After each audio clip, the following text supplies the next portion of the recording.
first introduce your team from the recorder. Recorder okay.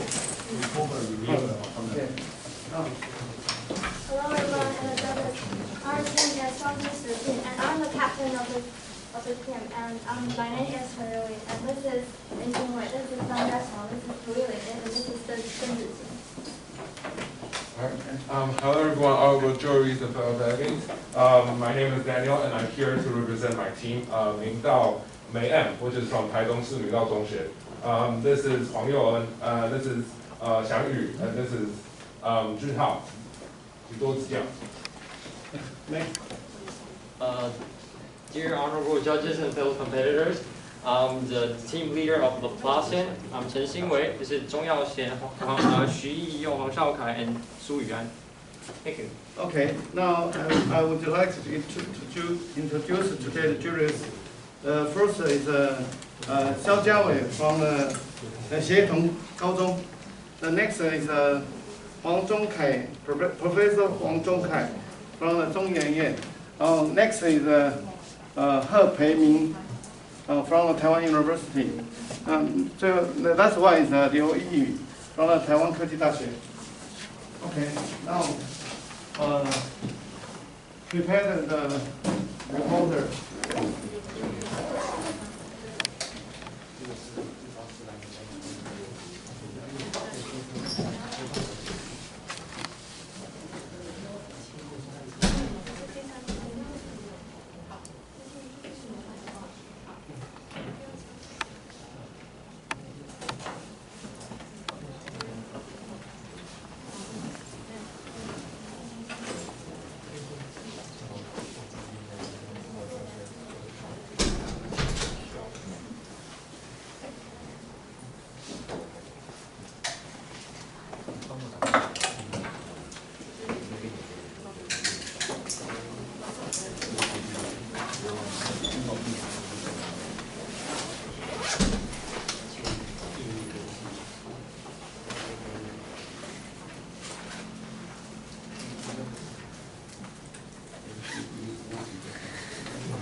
你是不是有那个限制的报名？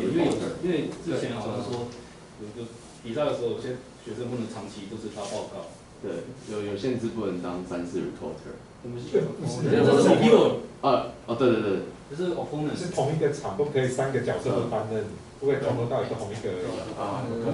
不同的话没有限制。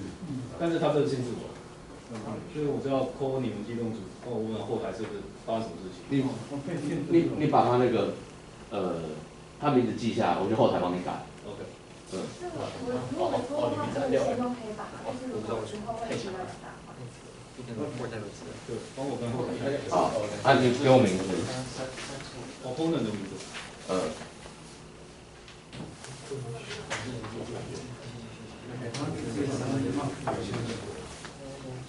你们是60几？601，没错。好。因为以前不会有这种规定，但是这一条它就加了这个规定。好，我回去。这是长头发还是整一个头发？比如，这个规定我真的不知道是怎么样，要问。对，所以就限制一个人在同一个 stage 3个角色都做过。他可能是在设定的时候没有设定，你设定好，把它设定成。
Sure. Okay. Now, reporter have 12 minutes to present. So hello everyone, my name is Chen from Zhongzi Suting. The topic that I'm going to report is number 6, tennis court tower. So here's the problem statement. Build a tower by taking tennis court using 3 bolts per layer and a single bolt on top, investigate the structural elements and the stability of the structure tower. And how does the situation change when more than 3 bolts per each layer and a certain number of bolts on the top layer are used? And we're mainly focused on the first one. How is static friction normal for a certain tennis court tower in order to affect the structural limits and stability? The second one is the scribble numbers with multiple per layers structure and the regulation of it. And here's the outline, observation. And as you can see that we've divided our speech into 2 parts. So the first one is 3 bolts per layer plus 1 bolt on the top. The second one is multiples per layer and suitables on the top. And as you can see that both 3 bolts, 4 bolts, and 5 bolts, they have the symmetry and regulation between the layers and also the same layer bolts. And we also found out that in the same layer, the bolts will not touch each other like this. And both 3-layer, 5-layer, and 4-layer. So this is the forces that we think will affect the structure. There are normal force, friction, and also the weight of the ball. And here's the theory part. So the first one is steady equilibrium. This steady equilibrium is to see the structure could be stable or not. And the second one is the maximum of steady friction. This one is to see if the friction is enough or not. The third one is Newton's third law. It's to see the direction of the friction. It's about the action and reaction. So here, in order to let us talk about structure more easier, we mark the bolts with numbers. So in the first one, in the first layer, we mark the bolts in 1, and the second layer is 2, 3, 4, and the third layer will be 5, 6, 7, and 7 bolts in it behind. So here's the experiment and discussion. So in experiment and discussion, we will divide it into 3 parts. The first one is the structural limits. The second one will the stability, and we will define it later. And the third one is suitable numbers on top of multiple per layer tower. And here's the experiment and discussion. So we have to discuss if this is necessary for the structure to have the friction in between it. So we can see that the center of this one is outside the structure, so which means in theoretically this is not able to be, the structure is not able to be stable. So which means that we need friction between layers. The next one is it kinetic friction or static friction? And we think that it's static friction because there's no relative motion after we're building up the tower, and the tower is pretty stable. And next one is plate of video. And as you can see that when we take out the ball one on the top, you can see the structure scattered like the fountain. So if the second layer needs to be in white to be static at the plate, the ball one should give the forces in white to the second layer. And according to Newton's third law, action and reaction, the second layer will give ball one an outward reaction with static friction, and both the second layer and this part. So next one, let's talk about the relationship between balls and also the table. So here, let's talk about the first layer and the second layer. So this formula is we use the resistive moment to calculate to see the coefficient of static friction, the minimum of it. So we pick the pivot of it, right here, but that is not the point. This is the shaft. So there should be a force in the behind. And as you can see the force on it, it will be the weight, the normal force, and the friction. So what is about this one? The moment arm.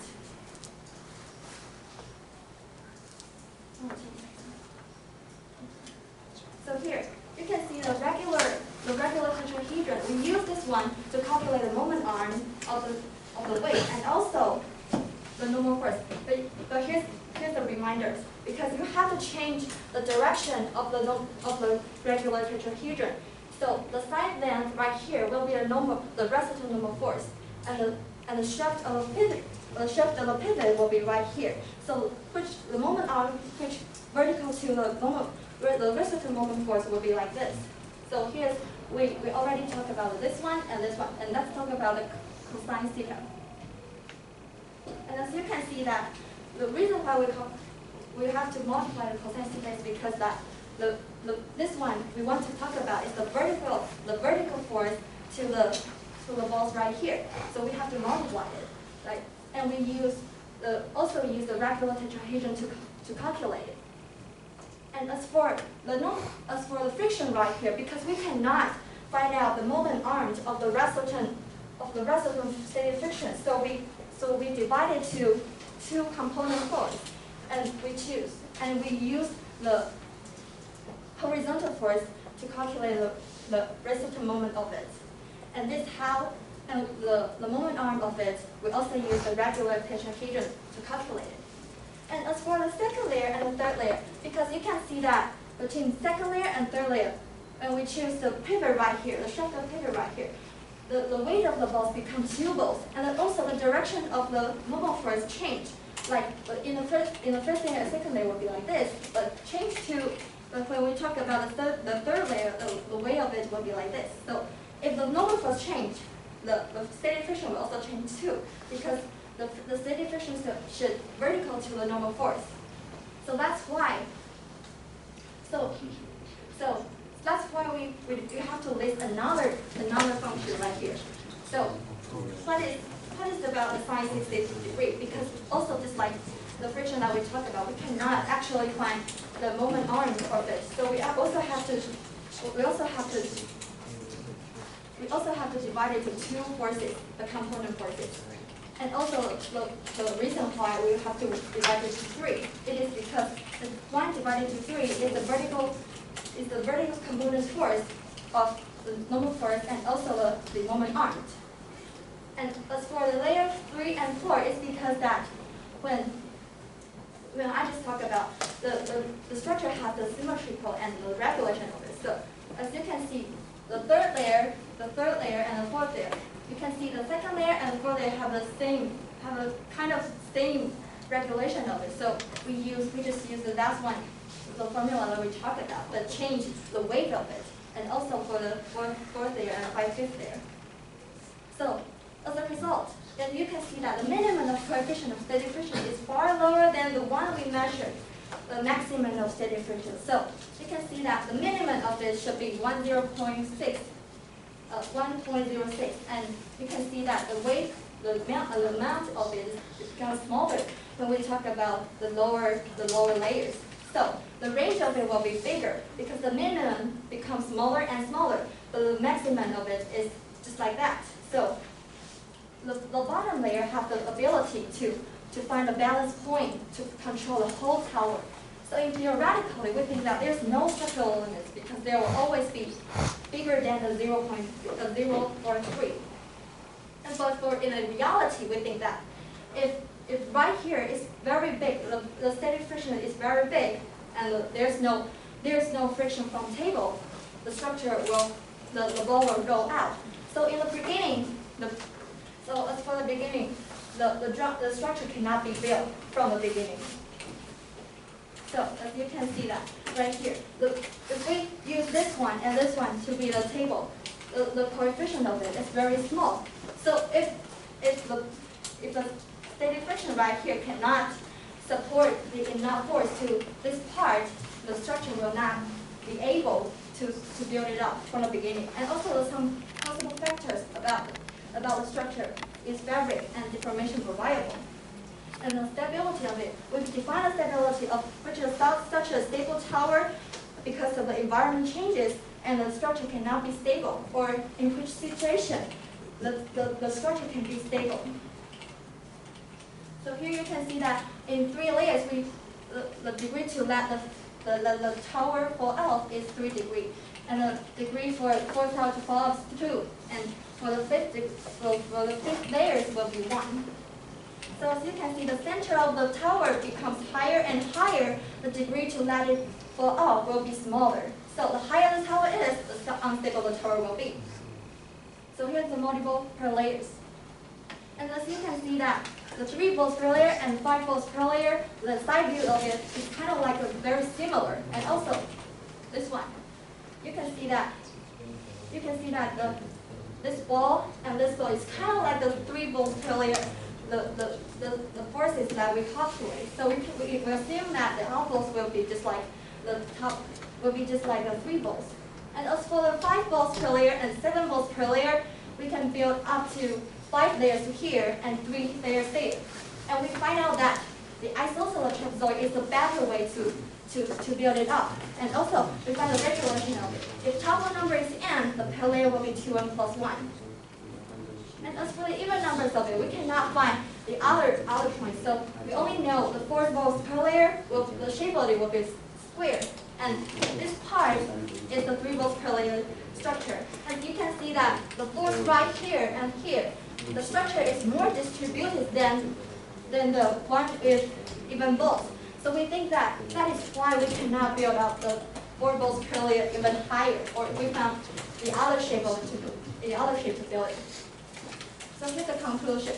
In theoretically, no structural limits, but in reality, we think that table friction will affect it a lot, and it will be the dominant factors that why we cannot build up the tower. So and the second one is the higher the tower is, the unstable the tower will be. And the third one is for the multiple towers. Unnumbered bolts, we found that the regulation of it is top numbers is earned, the per layer will be 2n plus 1. And the better shape to build it will be the isosceles trapezoid. And even numbers for it we haven't built because the force of it, because the structure of it is too distributed. And the shape of it we can find out the 4 bolts per layer will be the square. And here's the reference. And thank you for your attention. Okay. Next one. Opponent, 2 minutes, according to I have a few questions for you. First, the problem statement asks us to find the structural stability of the tower. So, did you find a way to quantify the stability or define what it means? Yes, I just talked about it. We defined it like when the environment of the change, how the structure will be able to build it or not, be stable or not. Also, how many layers did you build the tower? You mean in the reality? Yes. 6 layers. For the 3 bolts per layer. How about the 5 layers? 5 layers. So, which structure do you think is the most stable, or which configuration? We cannot define which structure is most stable because it just depends on the table one in reality. We think that. Do you think the surface under the tower will have an effect on The surface? What where do you mean the surface? the surface under the tower, like on the table or on the floor? You mean, can you repeat your answer again? Like if you build the tower on the table or put it on the floor or on sanded paper. Just depends on the coefficient of steady friction of it. Okay. Can you please go to page 17?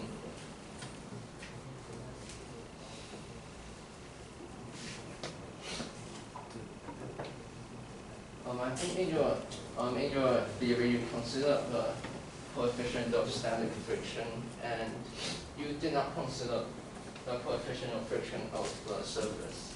Yeah, so that's why in the later slides I especially make a slide to show the picture of the picture that we calculate the coefficient like right here. Thank you. Okay, now opponent have 3 minutes to prepare.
I'm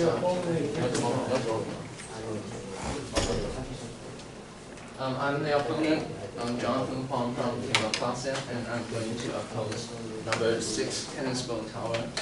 Next page. So that's the problem statement. It asks us to investigate the structural limits and the stability of the tennis ball tower. So we think the focus is what are the main factors in play, the limit of the tower, and also we need to define and quantify the stability of the structure. So the overview of the reporter's report. The phenomenon includes friction and normal force, and the theory they use is static equilibrium and Newton's third law. The setup includes 3 balls per layer and also multiple balls per layer with suitable balls on top. The experimental data include that the higher the tower is, the more unstable it will be, and also the inclination angle and the coefficient of static friction. So there are a few pros of the presentation, which include good time management and also their clear schematic diagrams, and they compare their theory and experiment thoroughly, and they consider the friction between the balls in a very theoretical and systematic manner, and also the beautiful handwriting of the formula.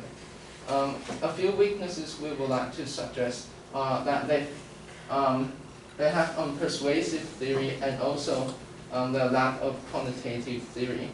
Also that for the most part of their presentation, they did not mention the elastic properties of the materials, which we think is an important factor in play here. And also they did not consider the different definitions of a stable tower and how we might assess quantitatively the stability of such a structure. And they failed to give a quantitative, and as I said before, they failed to give a quantitative definition of a stable tower.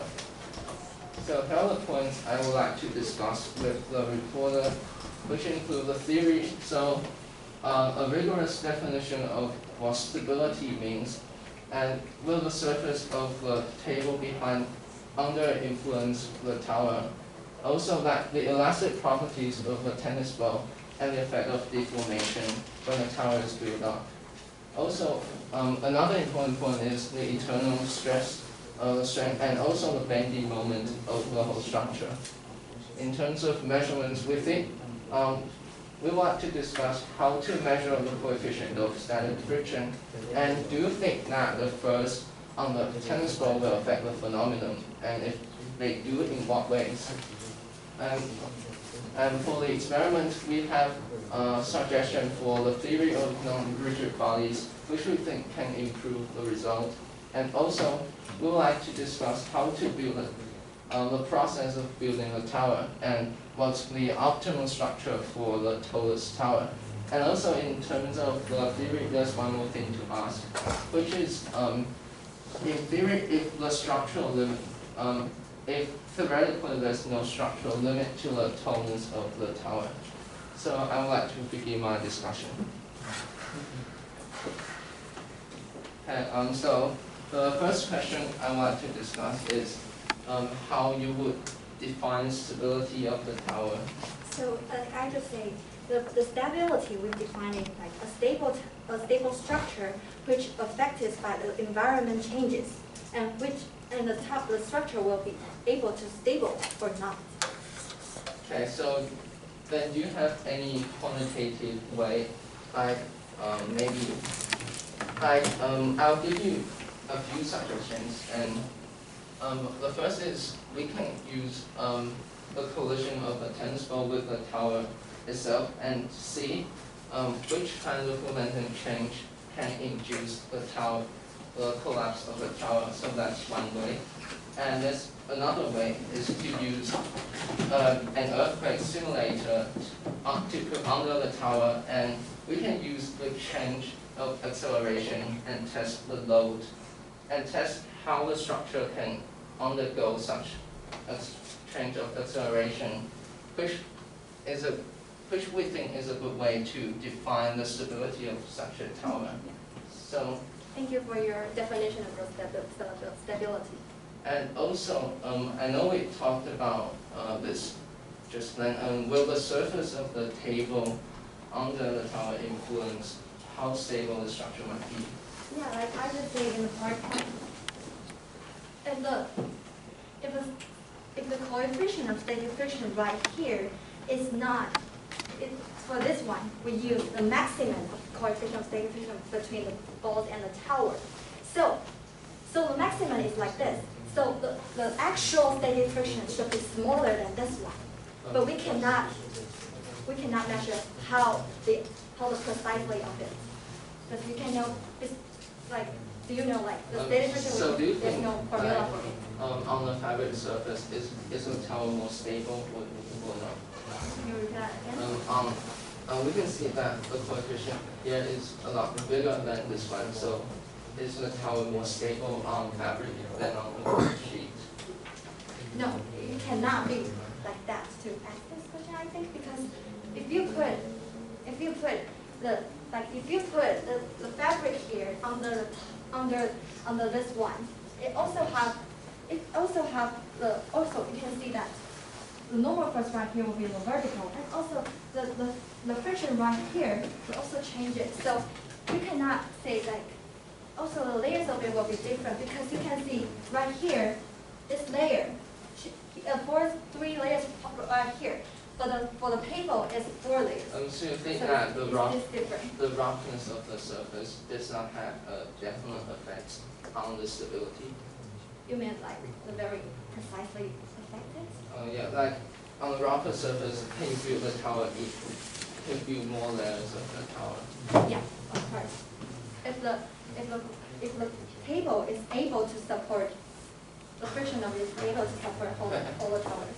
And the next important point I wanted to mention is, I don't think in your presentation you mentioned a lot of the elastic properties of tennis ball. And that's what the problem asks for, is to investigate the stability of the tennis ball tower. So, do you think the elastic properties of the balls may have an influence on the stability? Of course. Also, in terms of theory, you mentioned that, can you go to the slide where you, page 24?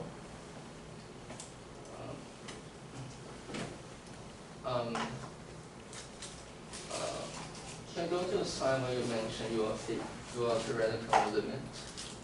In the sideway? The theoretical limit of the structure.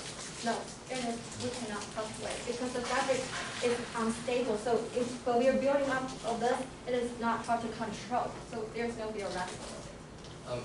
Okay, I believe in your presentation you mentioned that in theory there's no limit to how many layers you can build. So Yes. do you think that the normal force and the mass of the bolts might give the structure some sort of structural limit, like in Yeah. theory? Because you can see the formula in my PowerPoint, they have the weight of it and also the normal force of it, and the friction of it. So if you have the coefficient of friction and all the needed parameters, you can calculate the theoretical limit of the structure. Yes.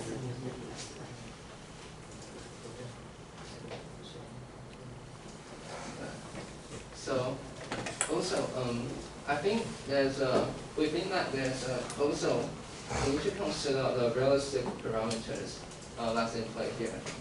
This includes the bolts the structure have internal stress once you build a tower. So do you think that's going to also raise the instability of the structure?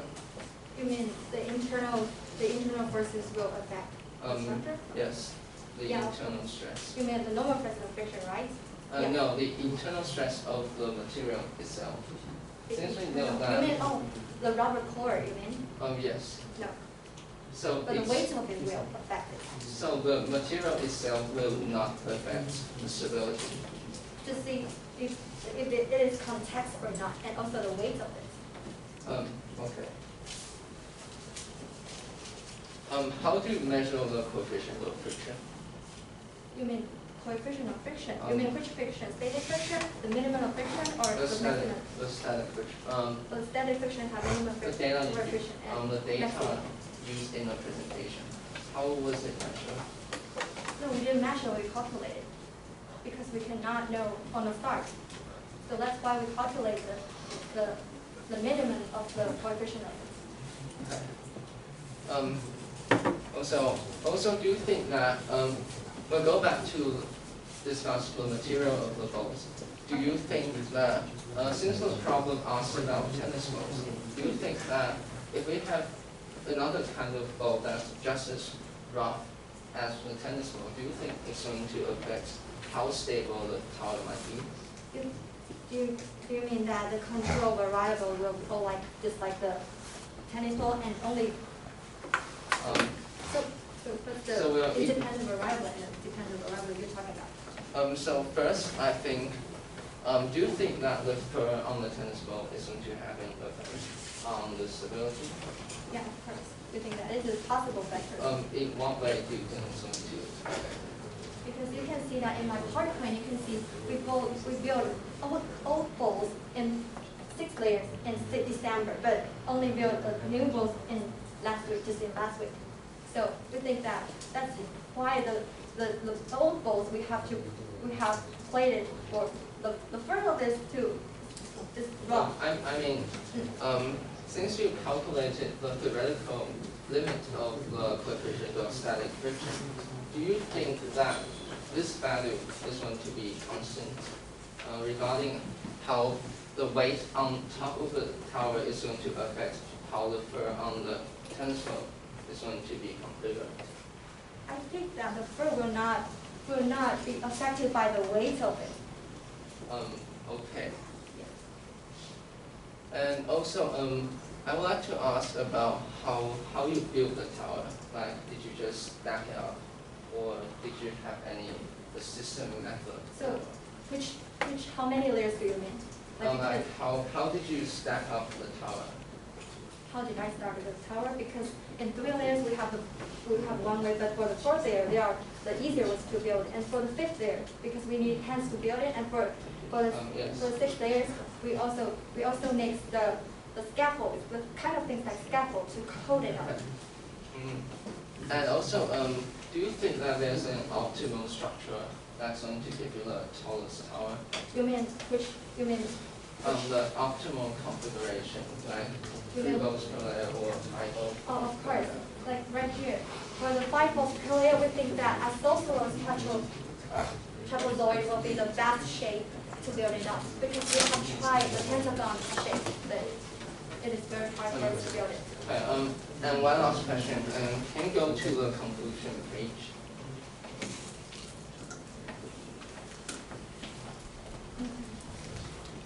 You talked about how the higher the tower is, the more unstable it's going to be.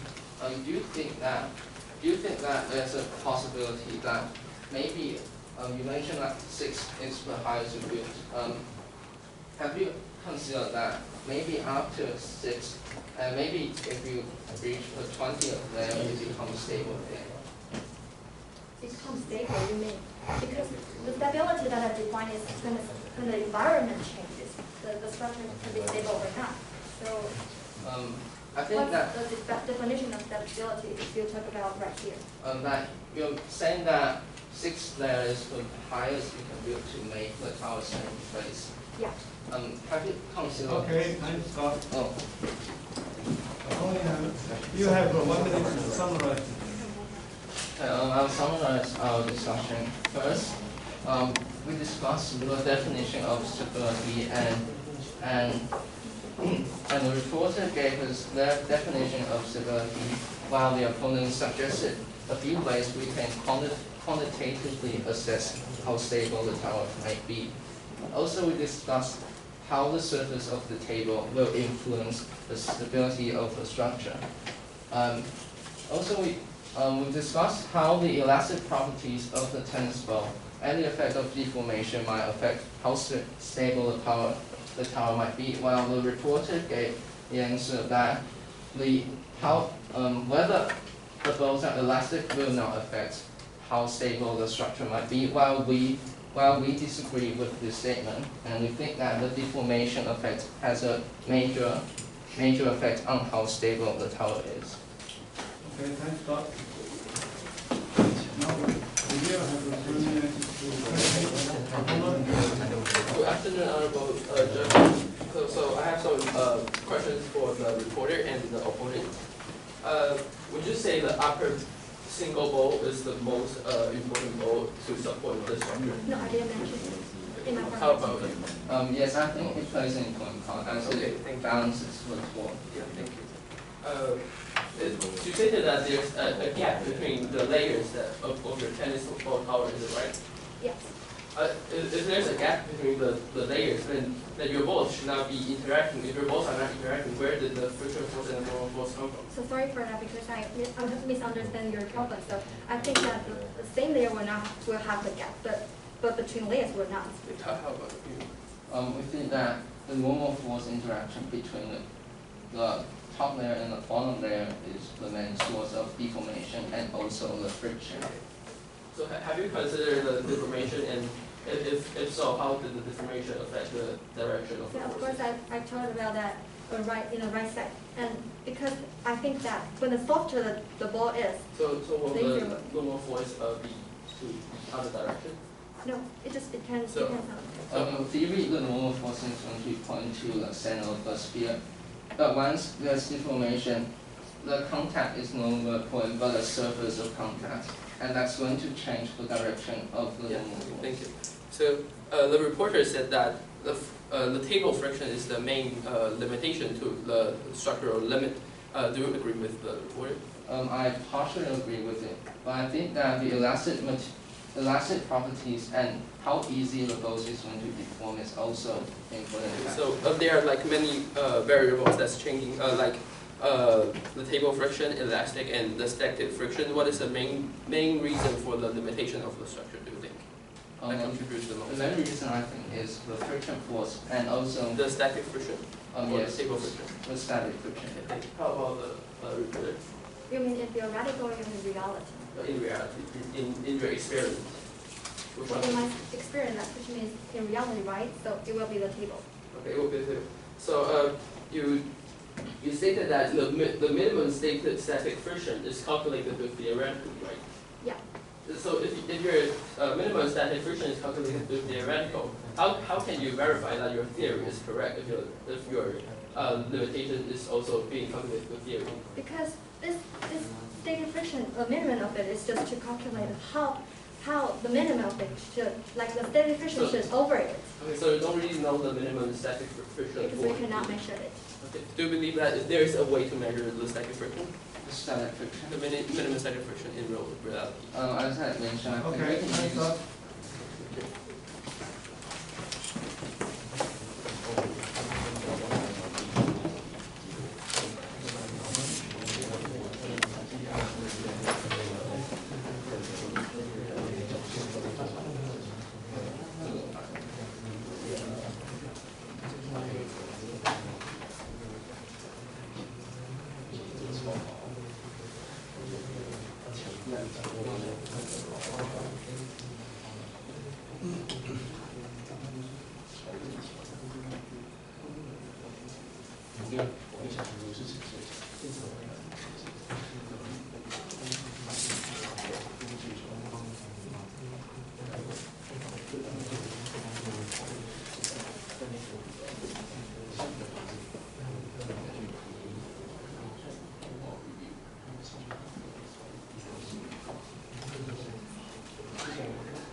I'm the reviewer from M, and today I'm going to review for tennis ball tower. So the problem statement is shown above, and the main focus we believe is the structural limits and the stability of the tennis ball tower. So summary, the reporter uses the theory of static equilibrium and Newton's third law, and the parameters they change is number of balls per layer and different number of layers. And the setup they use is using the tennis balls and in the overview of the reporter, we would like to give some advantage and suggestion to the reporter. So the reporter has an overall logical representation and great demonstration video of how they executed the experiment. And the directional forces are explained and many agency parameters being changed. And we believe that they shouldn't state that there's a gap between the contact in each layer such that there wouldn't be any forces. And we believe that the main focus of this problem should be the coefficient of friction rather than the friction of the table. And they did not show the data for all the coefficient of friction of the balls used in every experiment. So this friction force might be changed. And they missed out many parameters such as mass, and they did not explain how the function of the top single ball, because they believe that the most upper layer single ball is not the most important layer, and there are parameters that are not kept constant when they are changing other parameters, and they do not determine the most stable structures, since that they only suggest how different arrangement will affect the stability. And the overview of the opponent.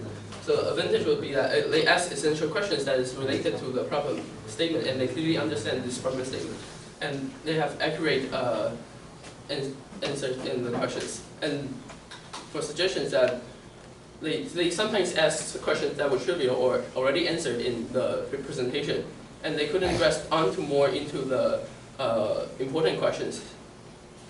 So for discussion 1, opponent asked how stability is defined, and the reporter said that they defined it as the stable structure when the environment changes, and how will the structure change. And they say that they use an earthquake simulator. They should use a earthquake simulator to test the stability. And I think the method that opponent suggested isn't the only way, and there are easier ways to test the stability. And the opponent asked that does the rougher surface affects the stability of the reporter answered yes, and we believe this is quite of a trivial question, since that they already did an experiment on the different elastics. And the opponent asked that the structure has an internal stress, and will that raise the instability? And the reporter answered that no, the material will not, only the weight. So we disagree with the reporter and agree with the opponent that the material of the ball affects the coefficient of friction of the tennis ball, such that it affect the entire static friction of the system.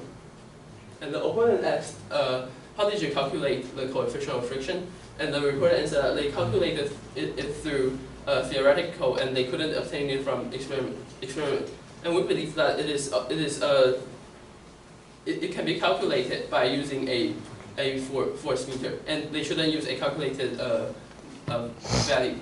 And some points missed that they didn't discuss is the reporter doesn't realize the importance of the top ball, and the opponent didn't grasp onto this question, and the reporter doesn't realize that there's the gaps between the balls making her theory not applicable. And we believe that table friction shouldn't be the determining factor, and they should focus more on the coefficient of friction. Thank you. Because I have 2 minutes concluding the talk.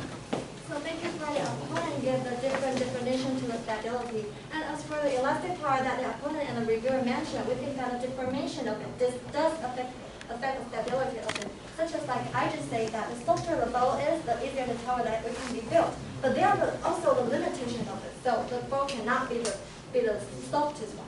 So about the ball on top, we think that it is important to hold the whole structure. However, we didn't do the parameters of it, so we cannot prove how important it is and how the mass of it will change to affect the tower. And that's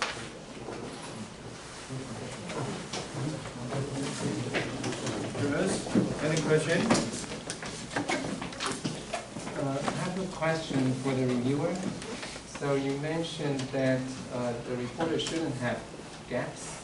among the balls on the same layer? Is it because you believe it would not be possible for the power to hold unless they are touching each other? Yes, because we believe that if there's gaps between the balls that is contacting, then the forces aren't acting on each other. Like so if there's the gap between each layer, it's not touching the ball, so it wouldn't like sustain them. She's talking about the gap between balls on the same layer. Oh. I believe that this will affect the direction of the static friction. The friction. Right, but I mean the balls on the same layer would give force to the balls outward, right? So why would that help to hold this power together? You mean is it saying the layer that has three balls or ice balls? Yeah, like three balls. Three balls. Right. So you want them to touch each other on the same layer. Yes. You think that's better? Yeah, we believe this. And why is that? I mean, they are pushing each other outward. Yeah, because we believe that if there's the balls contacting each other, and it will create a more stable system because the direction of the forces are being pointed into the z-axis of the system, which explains the importance that I was talking about the most important functional single ball on the top. Okay. Any more question? Oh, I have a quick question. I want to know if for each layer, if the deformation of the ball is different for the bottom part and the upper part, then how is the friction will be changed? Friction force. Friction force. So as for the softest one, because if the deformation of it means that the elastic of the ball. So the ground we will make it as the control variable. So the friction of it, we think that it will not be changed. But however, when we were building a tower, the limits of it we cannot because I mean how the friction will be changed? How the friction?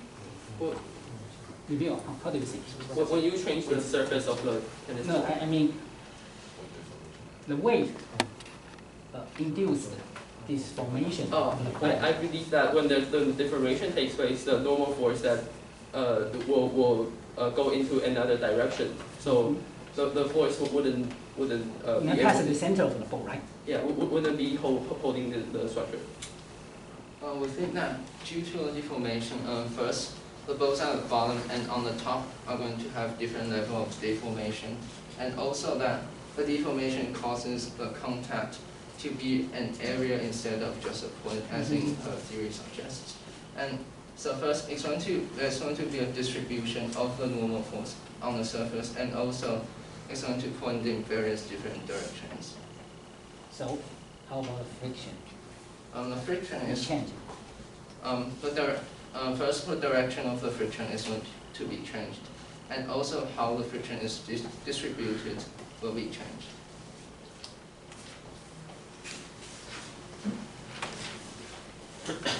Any more question? No? Yes.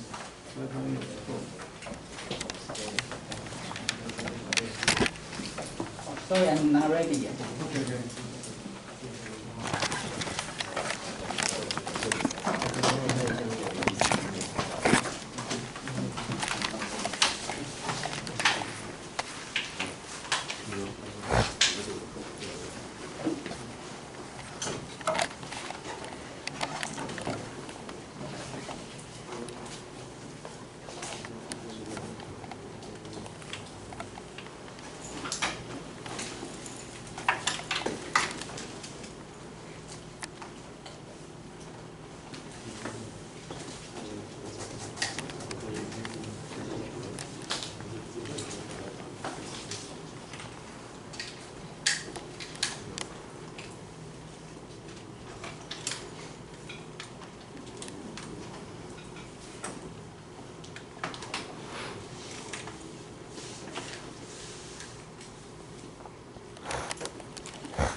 now we give the reporter go. 8, 7, 7, 8, 8. Okay, now let's go. The reporter. Opponent. Okay.